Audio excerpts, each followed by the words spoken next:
High five, my dear friend. I am your friend, your brother, Jared Okello, in our program again, Reflecting Christ. One thing I always say, I love being with you.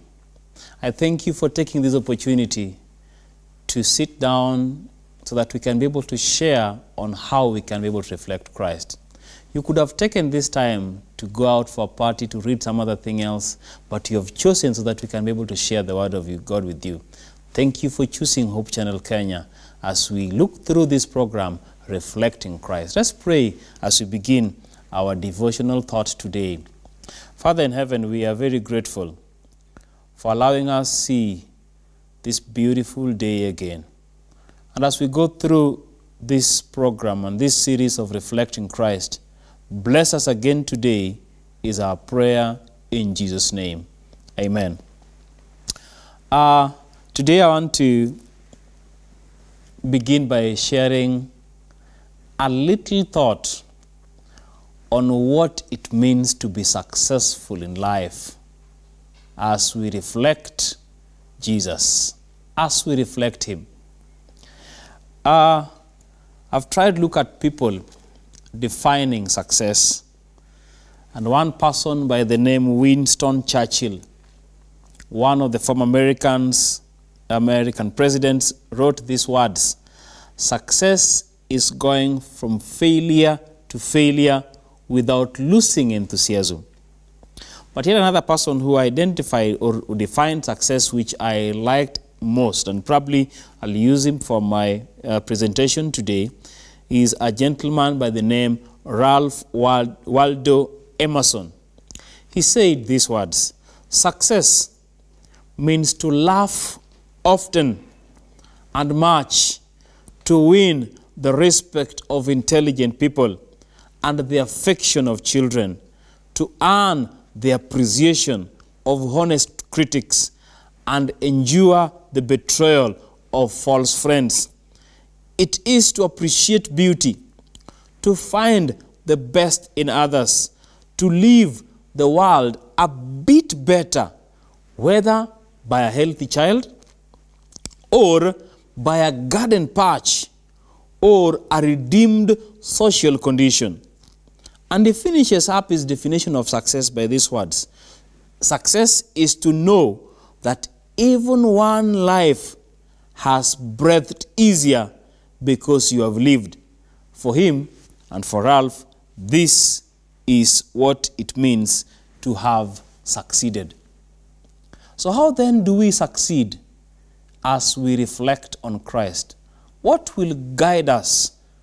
And I want to borrow from what Ralph says, is to know that at the end of the day, one person, one individual must have breathed it easier because you existed.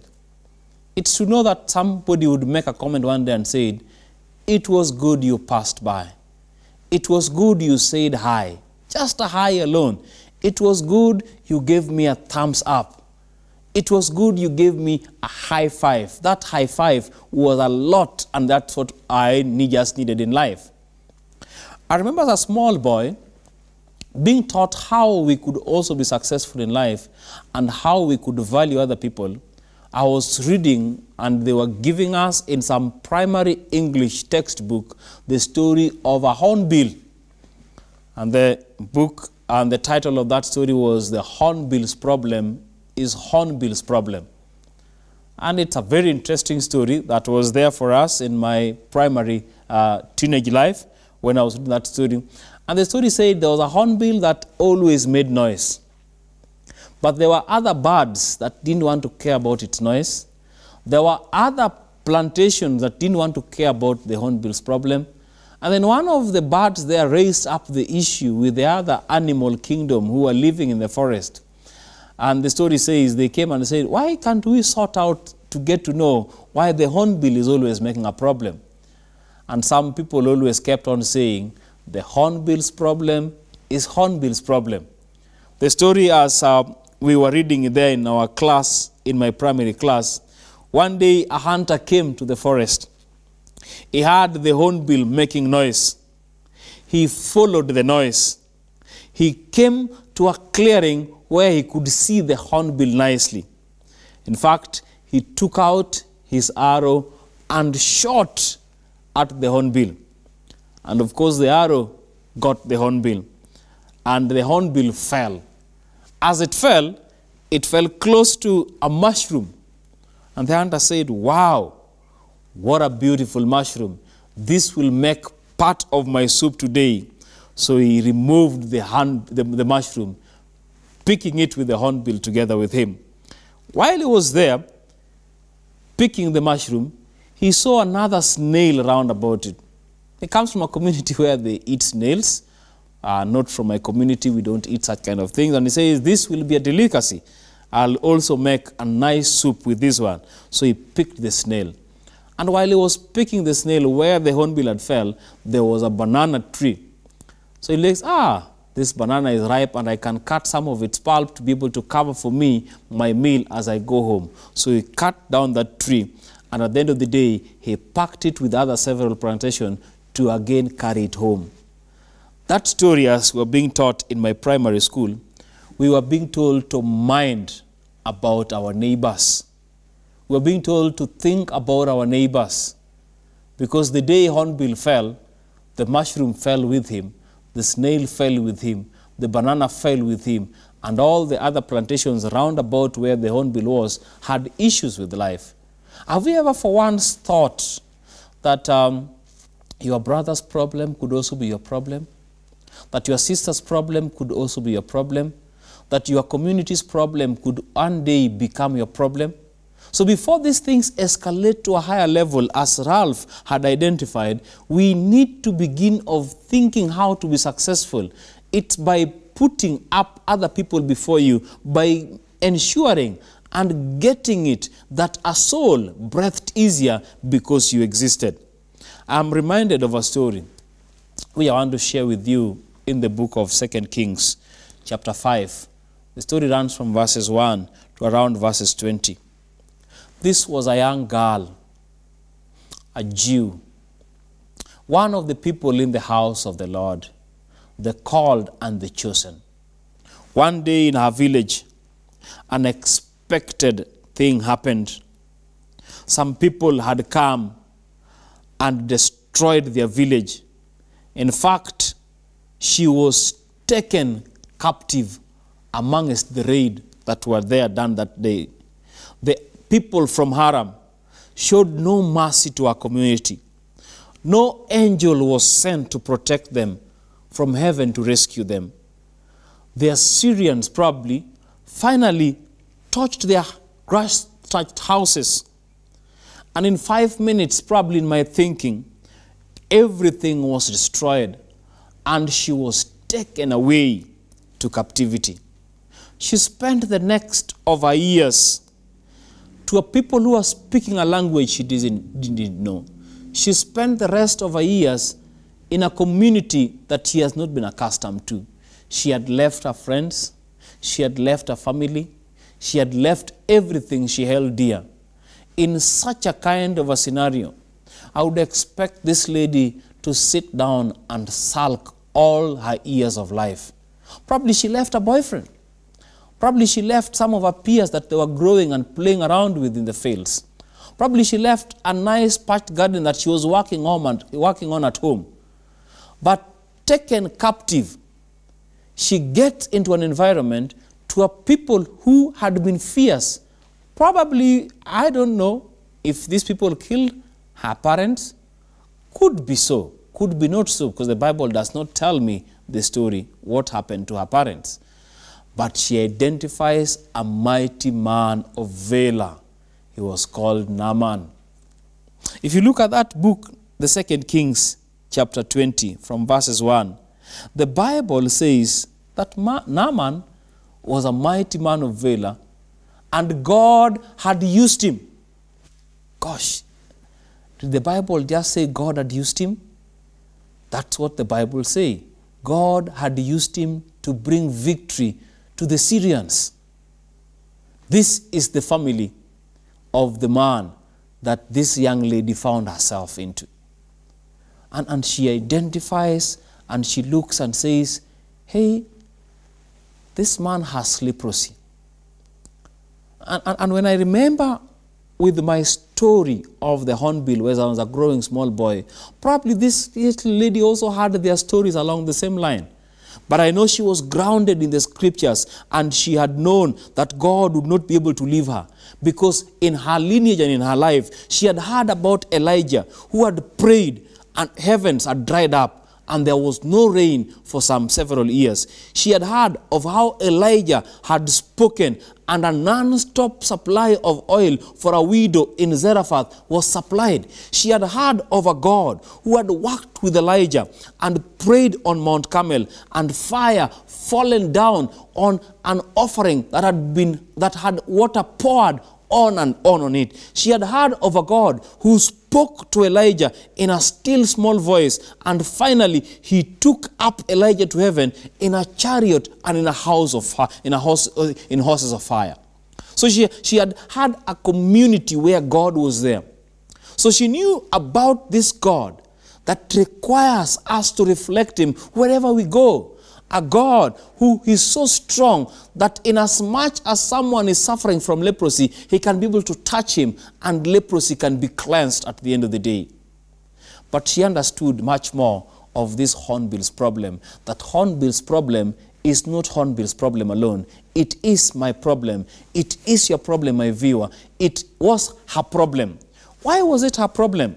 Leprosy was a very contagious disease. In fact, if you had it, historians states you are to be cast out of your community and you would live in isolation. Why? Because if you live with people, you could also infect them with leprosy. And in fact, I've heard very sad stories. People would always say that when you would approach where a person with leprosy has been isolated, he would be shouting, unclean, unclean. So that you who is clean and hearing that someone is unclean, you take a path away from such kind of an unclean person. So this lady then knew that Naaman's problem was sooner or later going to be her problem. And before this is sorted out, she could have also been in the mess of suffering from leprosy. So she remembers back home again that not only was there an Elijah who was taken to heaven in chariots of fire, but another servant of God was left at home. This was the man, Elisha. And Elisha, probably she had heard about what Elisha had done. Some water that was poisonous had been healed by Elisha. Some axe that had floated, that had gotten deeper into the water. When the sons of the prophet in their college were trying to cut up wood to go and use in the sanctuaries then, an axe just started floating. Axe is not a piece of wood, neither is it made of rubber. Axe probably is made of steel, made of iron, and that could float on water. She had heard of such kind of stories. She had heard how Elisha had fed 100 men with few loaves of bread. She had probably heard how Elisha restored the son of the Shunammite woman back to life.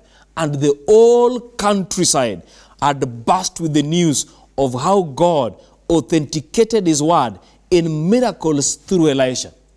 So she approaches probably the mistress of Naaman and says these words, Ma'am, I know probably I am here as a fugitive. I've been taken here as a captive.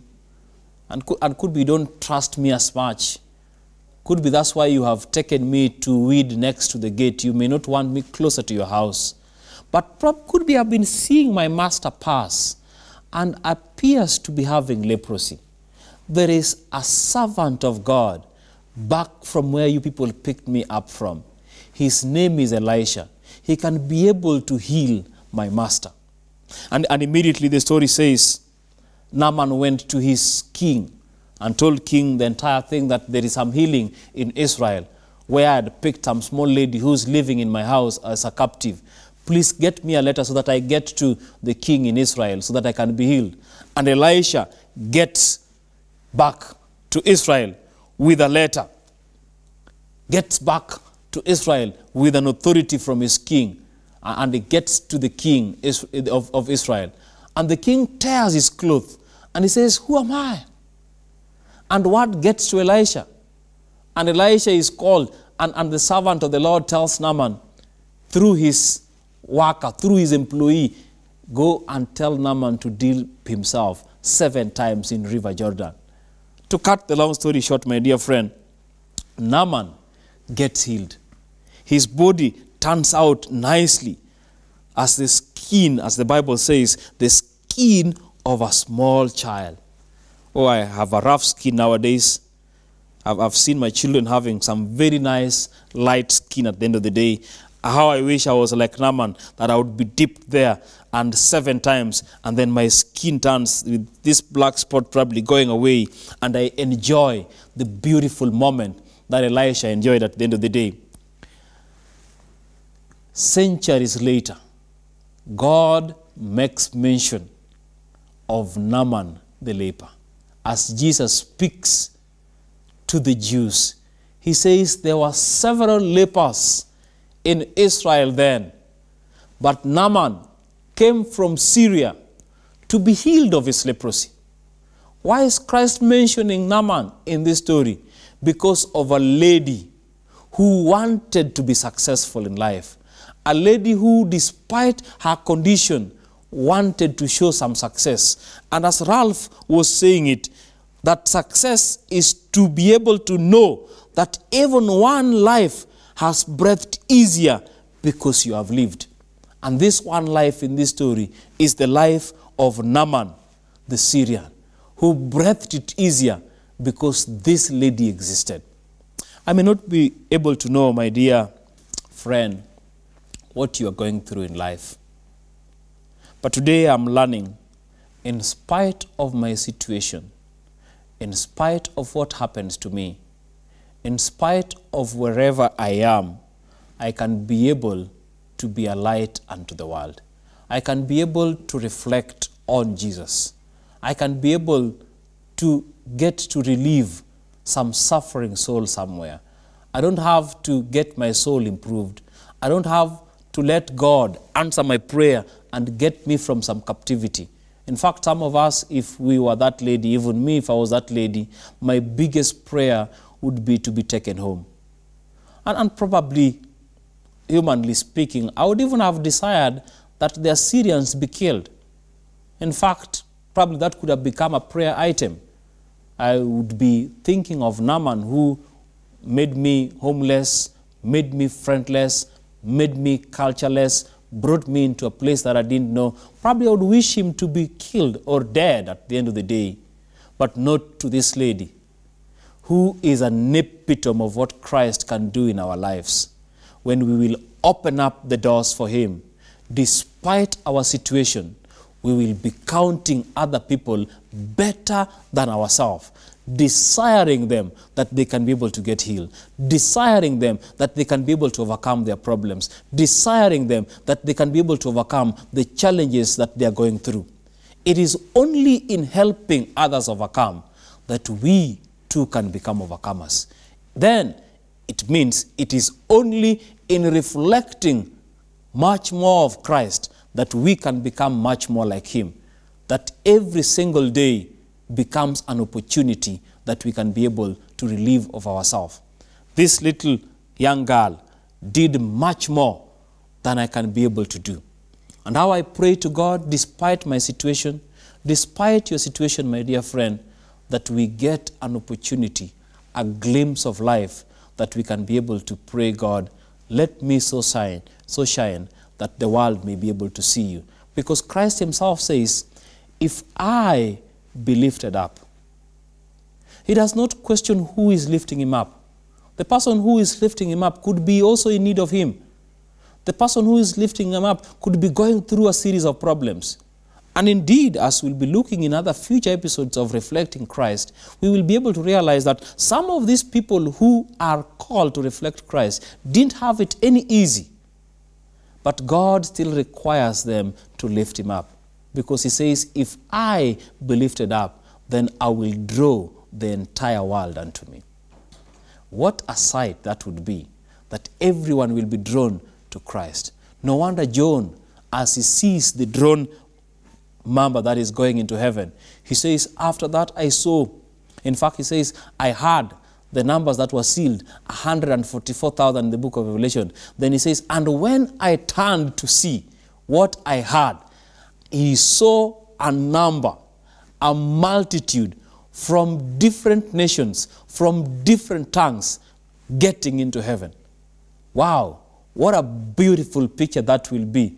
Being in that number, and not only being in that number alone, but being with people who took it in their life, they wanted to be successful by touching a soul.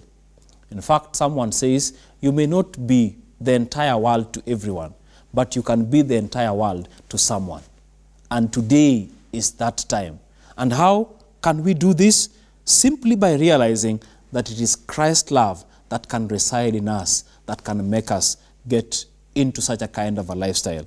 No wonder Belden, who lived between the years 1858 to 1945, wrote the words of this song, I will sing of Jesus' love.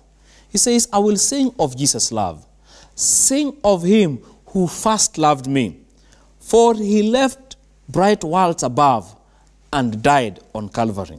Verse 2 says, oh, the depths of love divine, earth or heaven can never know, how that sin as dark as mine can be made as white as snow. Yes, your sins, my sins can be made as white as snow. And he says in the last stanza, nothing good for him I've done, how could he such love bestow? Lord, I own, my heart is worn. Help me now, my love to show. I will sing of Jesus' love, endless praise. My heart shall give, he has died. That I might live, I will sing his love to me. My dear friend, I know he has shown you some love. He has taken care of you. Can't you join Belden in singing his love towards people who are in need of his love? Can't you join Belden in singing of his forgiveness to people who are in need of his forgiveness? Can't you enjoy Belden in singing of his providence to people who are hungering and are thirsting for righteousness, because he is the one who provides for us? Can't you join Belden today in singing of this Christ who left bright worlds above for us, to people who are languishing in some shackles, they don't even have a home, but telling them that there is one who had left up bright homes for them so that he can be able to reside together with them? This story of this little young girl, not even mentioned by name, touches my heart, my dear friend. Doesn't it touch your heart also? Isn't this story so moving that this is what it means to be successful in life? Having someone breathing it easy because you existed. I probably think Naaman could have sat down and said, it was good, God, that you allowed this young girl to come to my family. It's through her that I have seen that indeed there is a God in Israel. I don't know if Naaman turned over his life and began serving the God of Israel. Today, I want to bring you more of this Jesus. Tune in for our future programs as we still look into reflecting Christ. But please, just hold on there. Hope Channel Kenya is giving you more interesting programs, teaching us practically how we can be able to live a Christful life in a Christless generation. Let's pray as we close our program today. Thank you, everlasting Father in heaven. A lot of people have perceptions of success, but today you are telling us the only way we can be successful is allowing you reflect your graces to other people who are around about us. Allow us to do so as your Spirit leads us into your paths of righteousness. And at the end of the day, may our presence be of benefit and bring more success to other people's life, is our prayer in Jesus' name. Amen.